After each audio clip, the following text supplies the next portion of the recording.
legal que você esteja com o nosso Vila Band Esportes, hoje direto aqui da Vila Leopoldina. Quem não conhece, a Vila Leopoldina fica na zona oeste da cidade de São Paulo. Nós estamos na rua Carlos Weber, que é uma das ruas mais valorizadas aqui da zona oeste. De repente virou um boom essa rua, os prédios acabaram ficando muito caros, mas nós estamos aqui numa das sedes do SESI de São Paulo, o SESI que tão bem faz para o esporte, para a cultura dessa cidade, desse estado. Hoje para falar de voleibol, hoje para falar um pouco de duas grandes histórias. Primeiro, vamos pelos maiores, porque afinal de contas eles podem nos machucar mais. Alô, meu caro André Heller, seja muito bem-vindo, um abraço, André. Obrigado, um prazer estar aqui contigo. Maiores depende em que sentido, né? De tamanho ou de idade? De idade não, porque o Montanaro regula comigo e a gente está na melhor idade. Exatamente. Com certeza estamos na melhor idade. Do meu lado esquerdo aqui o grande Montanaro, Montanaro de tantas glórias e tantas tradições, uma medalha de prata inesquecível para o Brasil em 1984. O Monta passa muito rápido, né, bicho? Voa, Elia. Voa porque 11 de agosto agora, 30 anos. Nós tivemos recentemente, nesse último domingo, uma homenagem ao nosso Luciano do Vale, o Luciano do Vôlei, onde a geração de prata se reuniu para prestar essa homenagem e pudemos nos confrontar, um olhar ao outro. Pô, você envelheceu demais. Você tá mais gorducho. É uma coisa muito... E um prazer enorme sempre da gente relembrar e reencontrar todos esses personagens da história do esporte brasileiro. Quando você fecha o olho, Monta, você lembra como é que foi o seu começo? Como é que você... todo mundo jogava futebol nesse país. Você nem tinha tamanho para ser grande jogador de voleibol assim. Não tinha. E aí por que você não foi jogar futebol, não foi fazer outra coisa, foi fazer vôlei? Não, eu quis ser um jogador de futebol, como todo menino na época queria ser, até hoje. Eu cresci na Várzea de São Paulo, na Casa Verde, Zona Norte, 5 campos de futebol, uma lagoa, então era futebol o dia inteiro, só que eu era muito ruim. Eu era maior que a garotada e não levava jeito, mas eu tentei bastante. Fui conhecer o voleibol na escola aos 17 anos. O início da minha carreira, você falou, se eu não lembro, eu não vou esquecer nunca. Eu posso esquecer até alguns títulos, alguns jogos, isso não tem muito forte na minha mente não. Mas o início da carreira eu não vou esquecer nunca, porque foi maravilhoso, foi com muita luta. Foi aonde? Foi na escola, não. Na escola. Comecei com o voleibol na escola, tentei fazer uma peneira no Esporte Clube Pinheiros, não consegui, não me deram chance ali, não peguei na bola, entrei, fiquei só correndo, me botaram para correr, fiquei ali desapontado, meu professor me encaminhou para o Paulistano e o Paulo Seviciuk, que foi um grande jogador da seleção brasileira e também técnico da seleção brasileira, me deu a oportunidade já no Paulistano? No juvenil, não Paulistano, 75. Nossa, 1975. Um ano depois, seleção brasileira juvenil, depois seleção adulta. Itália 2 anos, voltei em 81, 82 Mundialito no Rio de Janeiro, Luciano do Vale, televisão, TV aberta e o voleibol aconteceu. A partir daí vocês conhecem a história. E você, André, você já é de uma geração... Quantos anos você tem, André? Eu vou fazer 39 anos no final desse ano. Até que você durou bastante, Pois hein, é, André? durei bastante. Qual foi o segredo? Então, primeiro eu quero externar o prazer de estar aqui do teu lado, do lado do Montanaro. Eu sou consequência da geração do Montanaro e da geração de ouro em Barcelona. Você fala isso para todo mundo? Não, de maneira nenhuma. Eu tenho total consciência disso. E para mim tem muito valor isso. Eu sou consequência de ver esses caras jogarem, tanto o Monta, o Renan, o William, depois o Maurício, o Carlão.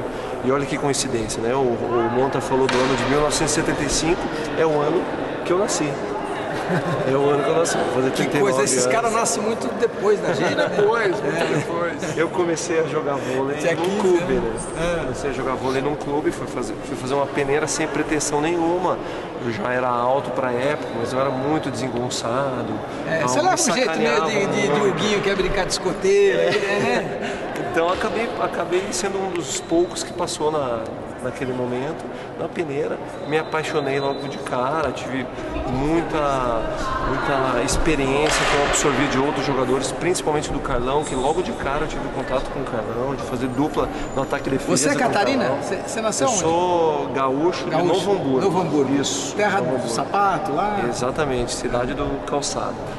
E aí começou por lá? Comecei por lá, por sorte minha, o clube onde eu iniciei já tinha uma equipe profissional, que era a Frango Sul Ginástica, que foi campeã da primeira Superliga em 1993. Então meu início foi bem bacana. Depois eu fui para Ubra, depois eu fui para Minas Gerais, Unisul, voltei para Unisul em Santa Catarina. Depois eu tive possibilidade de morar na Itália durante 4 anos. Guardou dinheiro? Não, não muito. Mas não eu muito, não porque entendo. os meios de rede, o Monta vai confirmar isso, os meios de rede da minha época, da minha geração, e graças a Deus, viu? Porque meio de rede só serve para bloquear, Monta?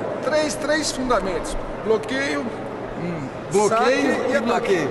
Mas no atacar eles não atacam nunca. Ataca. André é um campeão olímpico, dispensa maiores apresentações, mas quando teve a mudança da regra, que entrou o líbero, e aí o meio perdeu a função da recepção e defesa. Então, graças a Deus. Graças a Deus. Eles nunca souberam receber. Não é verdade, porque o Amaury Ribeiro, que foi campeão olímpico com ele, um dos melhores centrais que o Brasil já teve, tinha uma recepção excelente. É um cara que não era gigante, 1,96 m. Mas grande, né? Mas passava muito bem. Passava bem. Muito bem. Porque cara grande tem dificuldade de passar, né? Tem. É O centro de gravidade muito alto, a velocidade de deslocamento não é como a de um atleta mais baixo. Então tem um pouco mais de dificuldade, mas isso é característica de cada um. E agora é muito pouco trabalhado isso nas categorias de base. Os centrais nem tocam, nem fazem recepção. Saque curtos, talvez. Mas já com a chegada do líbero, não se aplica mais isso no treino. O central hoje em dia já nasce sem essa característica. Então, até uma dica para o André, quando ele assumir a gestão, a gente vai lá na frente, vai negociar com o central, fala, você é metade do salário, porque você faz de 6, você faz 3 funções. É 50%. Defender você não defende, receber você não recebe. Tocar não sabe Malimar ataca, Malimar, porque o levantador inteligente joga por ponta. A tua pergunta de se eu ganhei dinheiro já foi respondida nessa situação. Mas você aqui. Não sabia negociar contrato. Você não fala italiano ou não?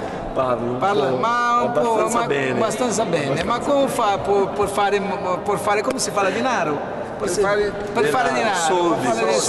Per fare soldi. Pois é, mas o jogador de meio, na minha época, não era assim uma posição que ganhava muito dinheiro. Hoje os valores são outros. Na minha época eu absorvi e construí outros valores, assim, sabe? Que eu vou levar comigo a vida inteira. Eu sempre digo assim, que as minhas medalhas, os meus títulos são muito bacanas, que vieram a premiar a minha carreira. Mas, na verdade, a minha verdadeira vitória é o processo pelo que eu passei. Eu venho de uma família bastante humilde, então eu me transformei através do esporte. Isso fica para sempre e eu tento passar para os meus filhos. Engraçado que ele tem cara de rico, né, Monta? Você tem cara de rico, né? Você tem cara de rico. Você é aquele cara aprumadinho, né? Olhinho claro, tem cara de rico. Olho azul, tem cara de rico. Pois é. Vamos explorar um pouco ele nessa parada pra gente sentir. Bom, até agora nós só vimos desvantagens para o jogador de meio, né? Só que tem uma vantagem, né? Machuca menos, né? Tanto que viveu até os 39 jogando. Você que acha. Machuca menos ou não? Se ataca menos, machuca. O ombrão velho segura mais. Eu tenho uma genética boa, né? A família Heller é forte. O meu pai tá com 76 e muito bem de saúde. Eu vim lá do Rio Grande do Sul, né, cara? Descendência alemã, Heller, né? Então a genética ajuda. Eu sempre fui um cara que me cuidei muito, porque a vida do atleta é curta, apesar de eu já quase completando 39 anos. Mas eu sempre me cuidei. Não é por acaso que eu cheguei até a cidade. Por causa de uma lesão também que eu me aposentei, mas estamos indo direitinho. Agora... O Monta, no futebol, o Paulo Roberto Falcão, logo que ele aposentou, eu fui entrevistar o garotão e ele me disse uma frase que ficou histórica para o mundo do futebol, foi histórica no Show do Esporte. Ele disse: o jogador de futebol é o único ser humano que morre 2 vezes. A primeira é quando para de jogar. Isso aconteceu com você ou não? Não, comigo não, de maneira alguma. Eu sempre tive consciência, mantive meus pés no chão, de que eu sempre fui uma pessoa, e a gente uma pessoa normal, que numa determinada fase da vida teve uma oportunidade, aproveitou o privilégio de defender a seleção brasileira, aquele processo, mas que eu voltaria.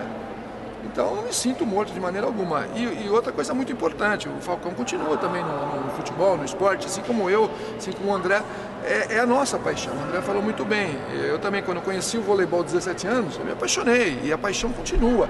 E você sabe que você vai passar por aquele processo como jogador, vai parar e vai seguir. Técnico, um preparador físico, um gestor, O importante é você estar envolvido com aquilo que você gosta e continuando a dar a sua contribuição.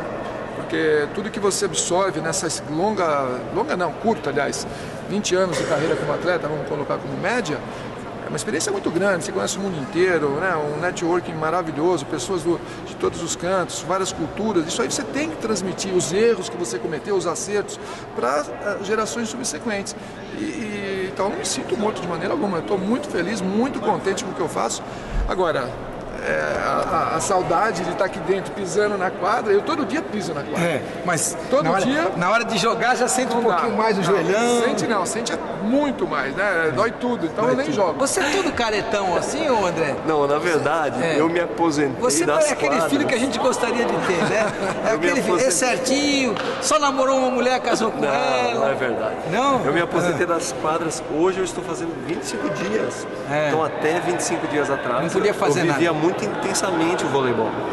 Então não tinha muito tempo. Eu mal e mal, eu brinco que eu faço, eu estava falando pro Monta agora, eu comecei uma faculdade de Educação Física em 1996, eu estou na metade do curso ainda. Eu faço essa faculdade em doses homeopáticas. Ele vai gastar 30 anos para terminar, vai ser o aluno mais longevo. Eu não vou desistir, porque o vôlei, a nossa profissão, toma muito tempo. A seleção era impossível, eu passava metade do ano fora do Brasil. É difícil, a gente treina, mas o descanso da tarde é muito importante. O Monta sabe muito bem disso. Então, mas eu nunca desisti. Desde 1996 eu estou lá e vou me formar. Daqui a pouco eu vou me formar. Então, minhas aventuras eu costumava fazer nos livros. Minha grande paixão é a literatura. O que você gosta de ler? O que você gosta de ler? Eu adoro. Eu estou lendo muito sobre a pedagogia do esporte agora. Mas isso não é leitura de prazer, é de trabalho. Não, de maneira nenhuma. A pedagogia do esporte é muito complexa, né, cara? A gente vê eu tenho uma mentalidade de ver o esporte, não o esporte na escola, mas o esporte da escola, adaptado à escola, sabe? Onde o objetivo principal é educacional e não de alto rendimento, sabe?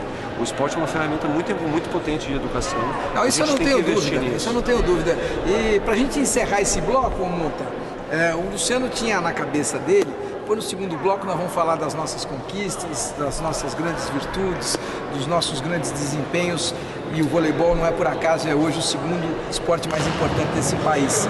Mas para encerrar, o Luciano tinha uma coisa que ele sempre me colocava, que era, mas nós precisamos trabalhar para esse país ser um país olímpico, para que a gente possa sempre buscar uma melhoria no esporte de competição, para que a gente possa ter não aquilo que os Estados Unidos já alcançaram, mas para que a gente possa sonhar em chegar perto deles. Nós vamos realizar uma Olimpíada aqui, pelo menos eu imagino que a gente vá, porque está tão atrasada a obra no Rio que já me preocupa, mas eu imagino que a gente vai realizar os Jogos Olímpicos aqui em 2016 e fico preocupado porque nós não temos esse ideal olímpico. Por que é tão distante? Ele é uma série de fatores, porque a gente está muito atrás. Nós não temos uma política efetiva para o esporte. Então, por exemplo, a gente fala de uma medalha olímpica, Jogos Olímpicos do Brasil, no Rio, no Brasil, aqui, daqui a 2 anos. Vamos pensar no ciclo olímpico. Então, se aprova uma lei federal de incentivo aos atletas, um valor, uma bolsa atleta, aquela coisa toda. Uma medalha olímpica, você sabe muito bem, o André mais ainda, que foi atleta, né, campeão olímpico, você não constrói uma medalha olímpica num ciclo olímpico. A dedicação para uma medalha olímpica, para você apurar um talento como o André, é a vida inteira, começa na escola, aqui como do Estado de São Paulo. Então, por exemplo, a nossa educação física escolar, tem cidades, né, na maioria delas, é facultativa no ensino fundamental 1. E a primeira infância, né, a criança ali, quando ela está ali, na primeira infância de 4, 5, 6 anos, é que ela vai desenvolver sua habilidade motora. Quer dizer, a medalha olímpica lá, quando ele está lá com 20 anos, ou na ginástica mais cedo ainda, 15, ela começa na primeira infância. E nós não temos isso nem na educação física escolar. Ou seja, a gente está muito longe. E nós não temos uma política para o esporte. A gente não tem... O meu sonho desses Jogos Olímpicos, sinceramente, o legado. Fala-se tanto no legado. Todo mundo se refere ao legado, aeroporto, estrada. Isso aí você compra, você vai lá agora. Uma cultura para o esporte brasileiro. O esporte como uma ferramenta educacional, um esporte que depois da parte educacional você identificou ali quem gosta, aptidão, ele vai ter os programas para que possa se desenvolver de acordo com a sua idade, sempre conciliando com a escola. Então eu fui vítima disso, o André também foi, porque no Brasil você não tem como você conciliar, isso é cultural, a educação com o esporte de alto rendimento. Eu tive atleta americano na minha equipe, que na época era de Banespa, Don Landry. Ele chegou no time, fomos apresentar o Don Landry, ele é um professor de história. Ou seja, campeão olímpico, atleta olímpico. Só que fez universidade. E é um professor de história. A base deles é a escola, é o high school, é o universitário. E a gente está longe disso. Então, esse é meu sonho. Agora, a gente vive de alguns heróis, que são verdadeiros heróis, né, em várias modalidades, que conseguem medalhas de ouro, uma coisa fantástica. Mas está muito longe de ser o ideal, ele está muito longe. Então começa na escola, o trabalho de uma medalha olímpica começa na escola, começa valorizando o professor, começa pelas leis que obrigam toda a escola, né? Porque num ginásio como esse, quantas salas de aula você faz? Você pensa no ensino privado? É muito mais rentável ter... Você fazer aluno. Fazer sala de aula porque dá lucro. Matrícula, e o ginásio não dá. Exatamente. Ginásio não dá. Então, a gente tem que pensar nisso aí. Rápido intervalo, daqui a pouquinho nós vamos inverter. Normalmente a gente no segundo bloco fala das conquistas, da história, e no terceiro faz eles se movimentarem. Como nós estamos com 2 ex-jogadores, nós não vamos abusar, nós vamos fazer o seguinte, vamos jogar no segundo, e eu e Montanaro é claro que vamos ganhar, e no terceiro nós vamos relembrar as grandes conquistas da história de André Heller e de Montanaro para você, só no Vila Band Esportes, que volta já. Legal que você esteja com o nosso Vila Band Esportes, hoje direto aqui do SESI na Vila Leopoldina. Estamos na casa do SESI, na casa do voleibol, na casa do esporte aqui na zona oeste da cidade de São Paulo, em plena Carlos Weber. Você mora aqui na Carlos Weber ou Monta? Moro aqui do lado. Ah, então o apartamento valorizou, hein? Valorizou. Você comprou nas boas épocas ou pagou mais caro depois? Comprei há 2 anos atrás. Já comprou meio alto, né? Já comprei meio alto. Mas valorizou. Mesmo assim, mas vale a pena. Não, financiou nada. O presidente não é um presidente firme. Sou presidente. Não, mas o presidente nosso presidente é o Paulo Scave. Firmíssimo. Você não falou, presidente, faz um cheque aí, eu vou pagando parceladinho. Não teve jeito. Fui lá na Caixa Econômica, falei com o gerente. E você vai morar onde? Eu moro em Campinas. Vou pro meu 5º ano em Campinas. 5º ano em Campinas? Isso. Você vai ser gestor do Brasil Quirinha? Eu já assumi logo depois que eu me aposentei, assumi um cargo lá de coordenador técnico. Ah. Então dia 5 eu me aposentei desse mês, dia 7 eu já estava na função nova já. Isso. Já tá ganhando direitinho? Isso, estamos ali, ali. E ó, já tá conhecendo o Caio, esse aqui é o Caio. O Caio começou bem, porque o cara já precisa ser estrelado, porque já começa aparecendo, né? Pois é. Já precisa ser estrelado, meio grandinho, é capaz de dar resultado. Alto, Joga que posição? Sou ponteiro. Ponteiro, mais inteligente ainda. O cara vai perguntar, você quer ser que jogador? Quer ser ponta, quer ser meia ou quer ser zagueirão?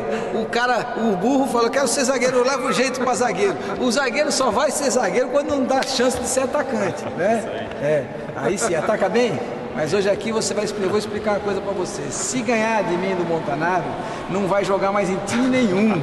A regra é então perder. Nós temos eu vou que perder. explicar. E pode correr o risco de perder o emprego, né? Como diz o Arnaldo César Coelho, a regra é clara.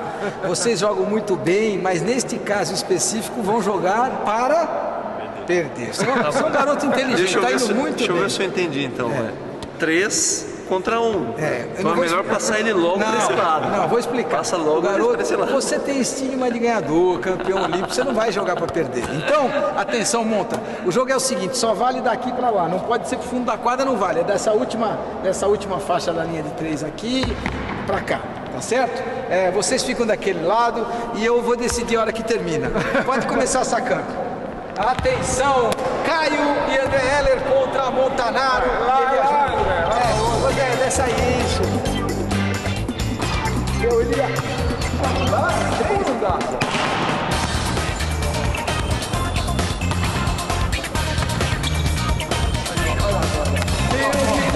Ele quer fazer ponto da gente?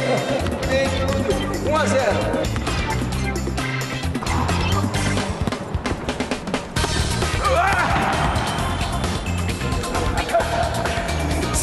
Aí ele é de primeira, ele é outro de primeira.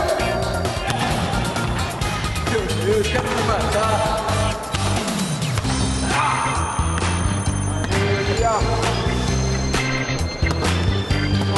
Vai lá. Vai! Vai lá. No meio lá, no meio cai. Aí sim!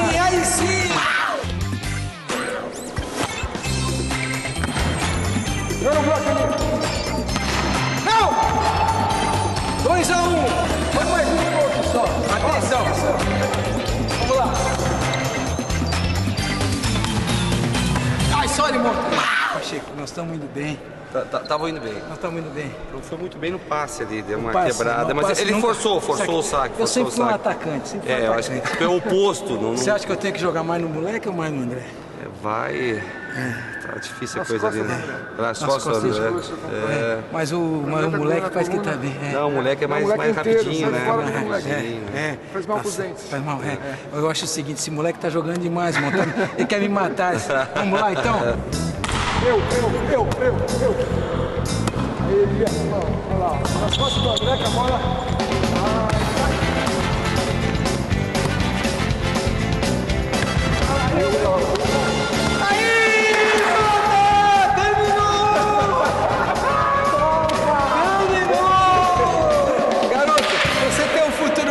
pela frente. Valeu. Pacheco, vem aqui, Pacheco. Quando você deu a dica, acabou. Pacheco foi o treinador bom, é treinador bom. Não adianta não. Treinador bom, tá certo? Vale ressaltar aqui que a gente falou de quando nós começamos a jogar ou não. O Pacheco foi um dos meus primeiros técnicos. Ele que vislumbrou, mesmo com dificuldade de enxergar em mim um atleta. Mas ele foi um dos primeiros. Ele chegou na ginástica do Hamburgo com um agasalho pela canela. Aí você falou, esse cara não vai jogar nada. Eu pensei, cara, será que ele tem alguma chance, né? Será que... Mas teve, André, acima de tudo, além de um jogador, é uma pessoa fantástica, e a dedicação e o empenho dele demonstrou que vale a pena lutar pelos seus sonhos, tinha os sonhos dele, atleta olímpico, campeão olímpico, né? Então, mundiais, enfim, vamos botar todo o currículo dele aqui, o programa vai embora, né? Mas acho que essa garotada aí, Caio, que tá que vale a pena lutar pelo sonho. Vale mesmo. E o nosso, Montanaro, eu não quero saber se o menino vai ser campeão olímpico, nós vamos torcer para que ele venha a ser. Se o André já é campeão olímpico. Agora, nós temos um nome a zelar. Elias Júnior e Montanaro começaram essa história. Só faltava a gente perder para eles. Só me faltava essa. Nós vamos encerrar esse bloco. Eu nem vou apertar muito o meu amigo Pacheco, porque eu fico imaginando como não sofre o treinador. Porque um cara que é metido a ganhar como eu, e quem tem o DNA de ser guerreiro, porque ganhar ou perder faz parte do jogo, né?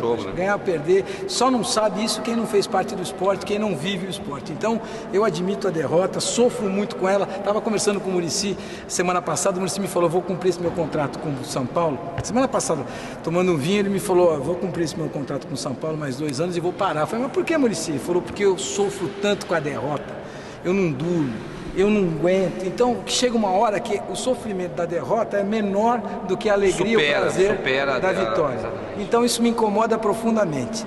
Então, eu não vou te apertar, mas eu imagino que você não deva ter sofrido na final da Superliga lá. Aí eu não tenho o que o treinador possa fazer, né? É difícil, né? Porque a gente ganhar ou perder faz parte do jogo, né? A gente tem um planejamento, monta uma estratégia. E realmente, assim, o que mais me deixou triste, mais me deixou... que mais doeu, que as coisas não aconteceram, né? O Sada é um excelente time, mas o César São Paulo também tinha um excelente time.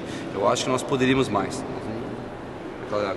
O jogo em si, eu acho que não foi um jogo compatível a um confronto que se esperava, né? E o time não rendeu, lógico, aquilo que eu esperava. Então talvez seja isso que o Muricy também fala, né? Tem momentos que tu constrói, tu cria uma expectativa, e na hora, naquele grande momento que a gente construiu toda a trajetória para chegar ali ser o meio de jogo, falhamos. Bom, o importante dessa história é que o Winston Churchill costumava dizer o seguinte: é muito bom, é muito prazeroso vencer, mas os verdadeiros sábios aprendem muito com a derrota. Então você trata de ensinar para esses vagabundos a sacar e a não amarelar na hora da decisão, entendeu? Os jogadores daquele porte amarelar, não, as coisas não aconteceram. Eu não trabalho com sorte, azar, o dia a dia, se as variáveis também não trabalho com elas. Mas aquele dia as coisas não aconteceram, e aí ficou muito tranquilo para o time adversário. Vamos aprender com as derrotas. Rápido intervalo, daqui a pouquinho as histórias vitoriosas de Montanaro e André Heller. Com esse técnico aqui, meu amigo, não há Caio que vai nos derrubar. Até já. Este é o seu Vila Band Esportes, hoje direto aqui do ginásio do SESI, na Vila Leopoldina, na zona oeste da cidade de São Paulo. Meu caro Monta, é sempre um prazer tê-lo a bordo, porque eu e você Eu tenho a impressão que a nossa próxima conquista agora vai ser em cima do Kurt Kierley e do melhor jogador norte-americano, porque nós não temos mais ninguém na nossa frente. É verdade, mas é difícil, hein? É um desafio grande. Mas nós vamos esperar quando ele estiver machucado. Ah, bom, porque ele está em forma, técnico da seleção americana feminina. Mas sabe que ele está treinado?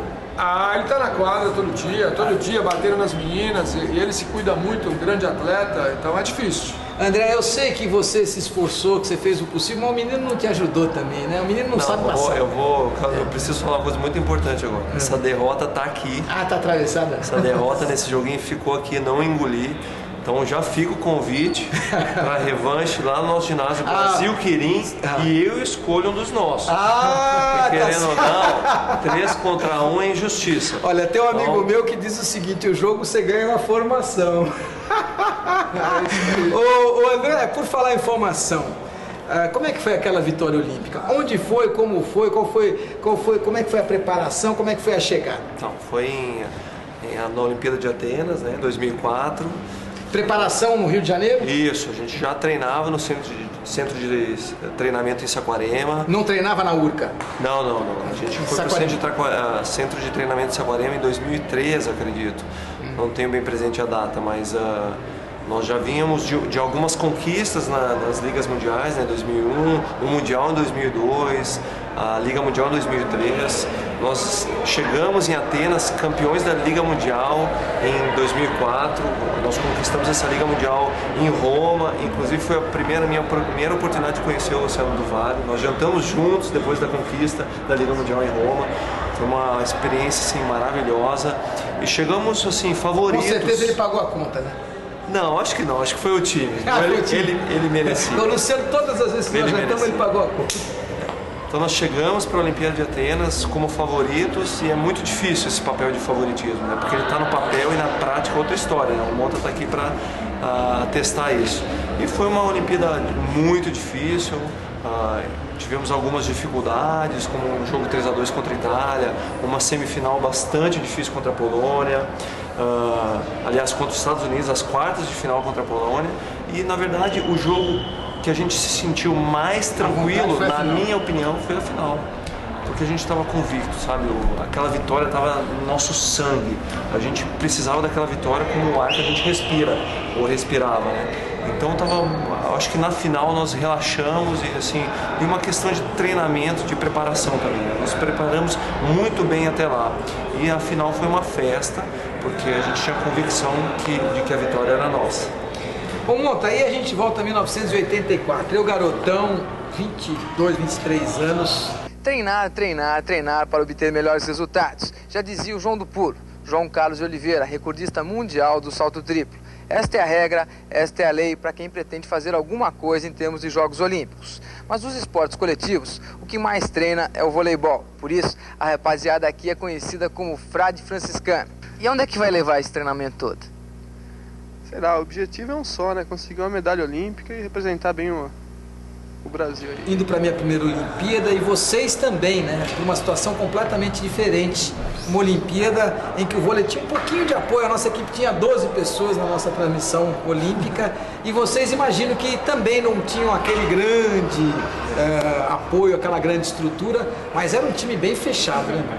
Era uma equipe muito coesa, mas a expressão essa que você usou, a equipe está fechada, porque nós vimos já de uma trajetória excelente, 82 medalhas de prata no Mundial da Argentina, o Mundialito no Rio de Janeiro, 83 campeões olímpicos, 84 Los Angeles também, a equipe começou muito bem, estamos contra a Argentina, atropelando a Argentina, a equipe vinha num crescente, apresentamos o saque, viagem ao fundo do mar, naquela edição dos Jogos Olímpicos. Olímpicos. É tudo nome que o Luciano foi mais ou menos inventando, né? Jornada nas Estrelas, viagem... Não, o Luciano era um talento assim, incomensurável, porque até esse estigma de buscar os nomes, a marca, ele fazia ao ar, ao vivo. Quando Bernard lançou lá o Jornada, ele, pô, isso aqui vai nas estrelas, Jornada nas Estrelas. Quando eu fiz lá o Viagem, ele associou com a pesca submarina, que eu tinha feito uma matéria para a revista dele sobre pesca submarina, e associou ao filme Viagem ao Fundo do Mar. Mundialito. Porque foi antes, foi na Argentina. Foi na Argentina. Tinha um Mundial, mas aí o que é esse na Argentina? O Mundialito, ficou campeão. Então realmente marcas do Luciano do Vale. Então lá em Los Angeles nós levamos o saque, foi um diferencial, uma arma poderosíssima que hoje é fundamental em qualquer equipe, principalmente no masculino. Então realmente a equipe estava muito bem.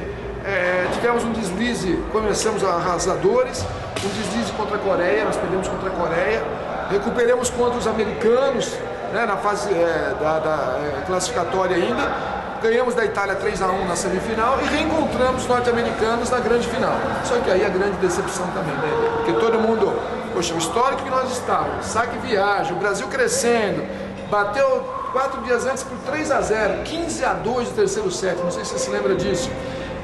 Vamos para a final contra eles de novo, é nossa, e não aconteceu.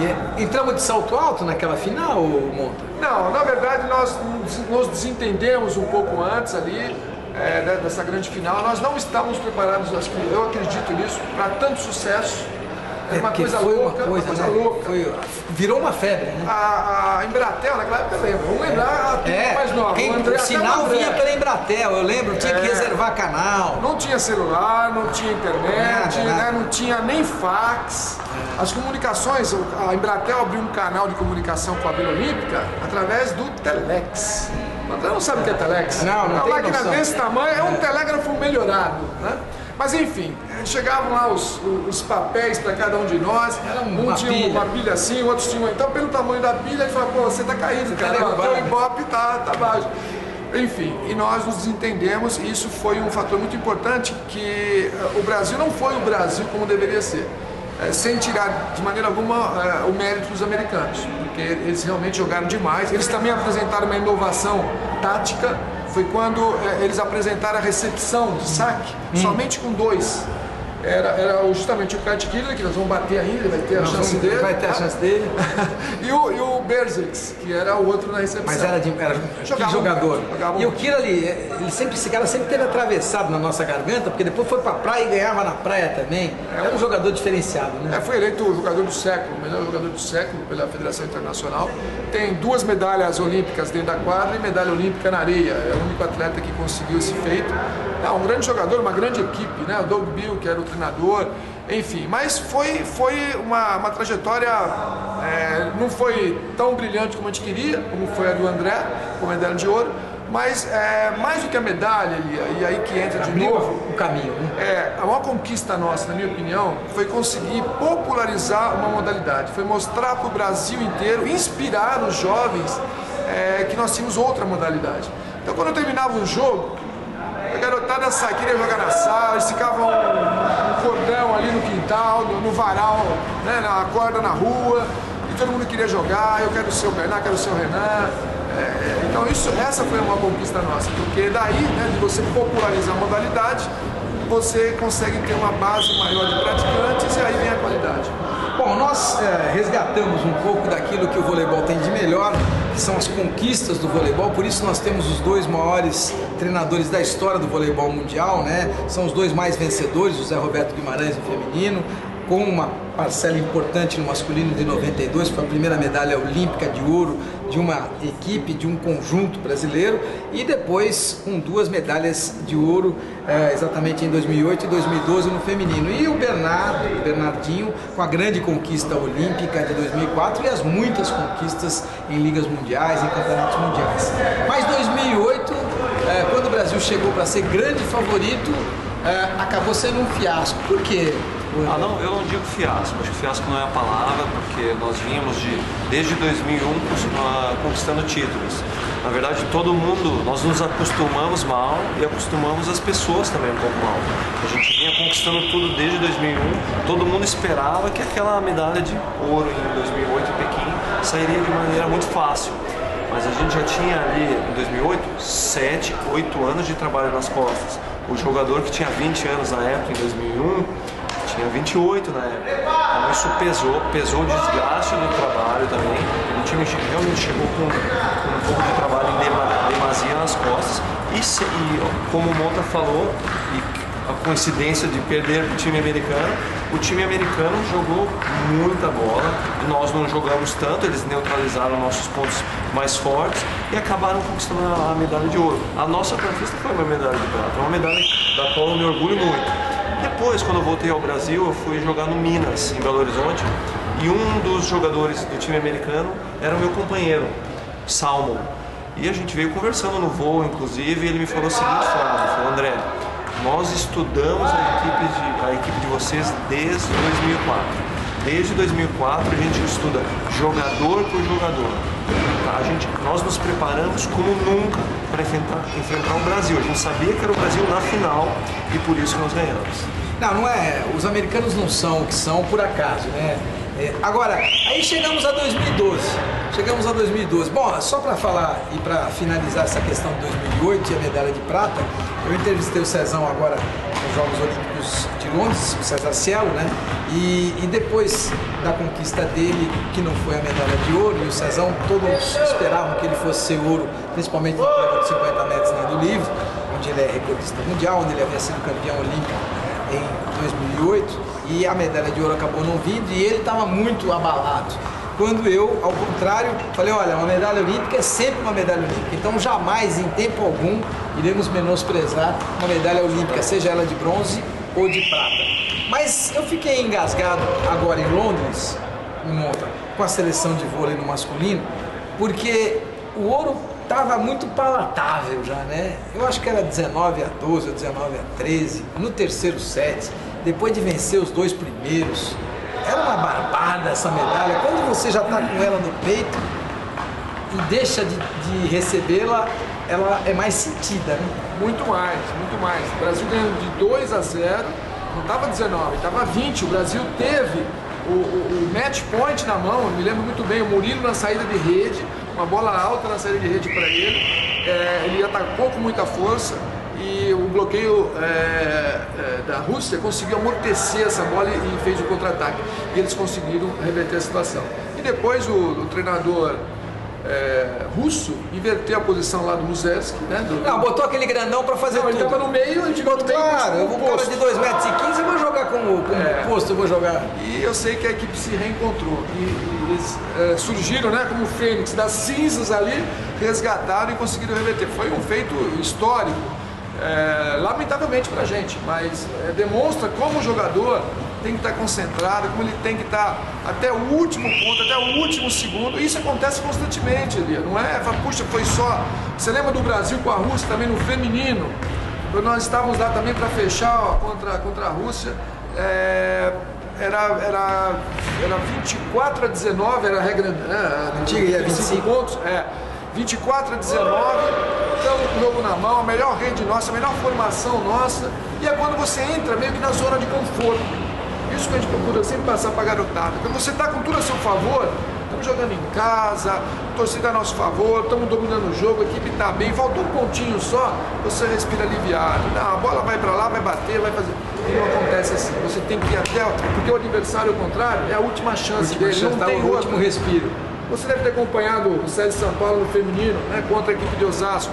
Com 2 sets que eles poderiam fechar o jogo, a vantagem de 4 pontos, e não conseguiram fechar, e a gente foi ponto a ponto, aí começa a bater um desespero, começa a cometer um erro bobo, aí a gente fala, poxa, vai dar até sorte, né? E não é sorte. A bola caiu na linha, uma dúvida do árbitro, tudo vai acontecer. A maré vira. A maré vira. Então, um jogador de alto rendimento, ele não pode desconcentrar em momento algum. Tem que buscar o ponto, a vitória, o set, o jogo, o tempo todo.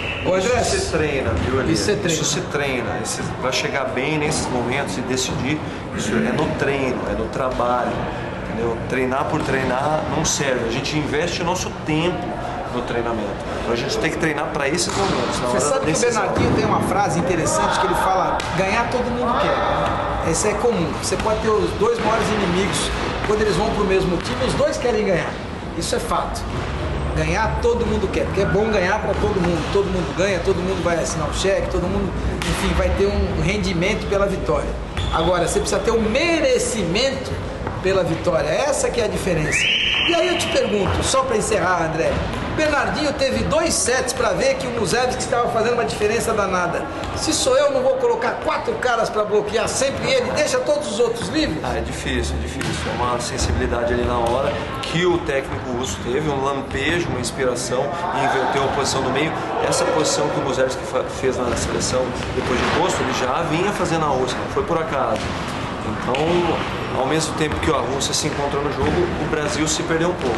E ali reverter o jogo não é tão fácil, tem que estar muito bem preparado. Mas a Rússia assim, alcançou o seu melhor jogo nos últimos anos, naqueles 2 últimos sets, e acabou levando o jogo e a medalha de ouro.